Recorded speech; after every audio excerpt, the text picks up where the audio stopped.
ఇండస్ట్రీలో ఏం జరుగుతుందన్నా ఏంటన్నా అసలు ఏంటి సినిమాలు ఏంటి ఏ నిర్మాతకి ఏంటి ఎట్లా నాకు సినిమా హిట్టా నిర్మాత మిగిలిన అని అడుగుతాను కథ ఏమడగను నాకు అలవాటు అది నాకు ఎందుకంటే నిర్మాత అనేవాడు బాగుండాలి చెట్టు బాగుంటాయి కదండి కాయ కోసేది చెట్టు ఎండిపోతే కాయ ఎక్కడ వస్తుంది వీళ్ళు ఎక్కడికి వస్తారు అందుకని ప్రతి నిర్మాత బాగుండాలి ప్రతి నిర్మాతకు లాభాలు రావాలి సినిమా తీసిన ప్రతి నిర్మాతకి లాభాలు రావాలి అట్లాగే ఎవరి పని వాళ్ళు చేయాలి మా ఊర్లో ఒక చేపలు పట్టేవాడు ఉండేవాడు చేపలు పడుతూ రోజు చేపలు పట్టుకొచ్చి బయటికి రాగానే కొనుక్కొని అమ్ముకొస్తుంటే ఒకరోజు ఆడికి ఒక ఆలోచన వచ్చింది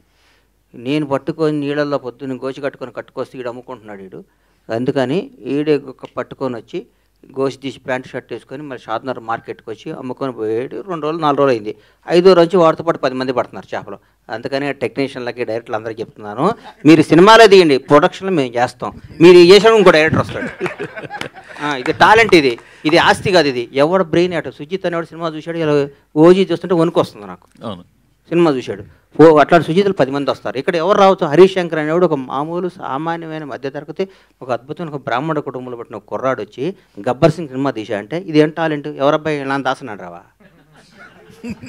ఏనా కరెక్ట్ అందుకని ఇది టాలెంట్ ఇది పెట్టుబడి కాదు ఇది సంపద భగవంతుడు ఇచ్చిన సంపద ఇది భగవంతుడు అనుగ్రహంతో చిరంజీవి గారు ఎవరండి ఒక మామూలు వెంకట్రావు గారు హెడ్ కానిస్టేబుల్ కొడుకు భారతదేశాన్ని శాసిస్తూ రాబోయే 4-5 తరాలకి బేసేసి ఒక చిరంజీవి అనే పేరు రాబోయే 100-150 ఏళ్ళు కూడా పలానా టైంలో మెగాస్టార్ చిరంజీవి అనే ఉండేవాడు ఒక మామూలు కానిస్టేబుల్ కొడుకు హైదరాబాద్ చెన్నై వచ్చి దేశాన్ని శాసిస్తూ ఇదిరా ఎండింగ్ పద్మవిభూషణ్ అయిపోయింది ఆయన రేపు మాప భారతరత్న కూడా ఇస్తారు ఆయనకి భారతరత్నగా ఆయన రిటైర్డ్ అవుతాడు అట్లా చరిత్రలో కొందరే ఉంటారు కొన్ని లిమిటెడ్ భగవంతుడు కొన్ని ఈ మధ్య మా ఫ్రెండ్ని అడిగా ఈ వాచ్ ఎంత అంటే 40 కోట్లు అన్నాడు పెట్టుకుంటే లలిత జ్యువెలరీ ఒక ఫ్రెండ్ ఆయన అడిగితే అదేంటన్న లిమిటెడ్ ఎడిషన్ 8 చేశాడన్న ఉంటాయన్న తర్వాత చేయరా అన్నాడు అట్లాగే భగవంతుడు కొన్ని లిమిటెడ్ ఎడిషన్ మనుషులను పుట్టిస్తాడు ఒక చిరంజీవిని ఒక పవన్ కళ్యాణ్ని ఒక రేవంత్ రెడ్డిని ఒక చంద్రబాబు నాయుడిని ఒక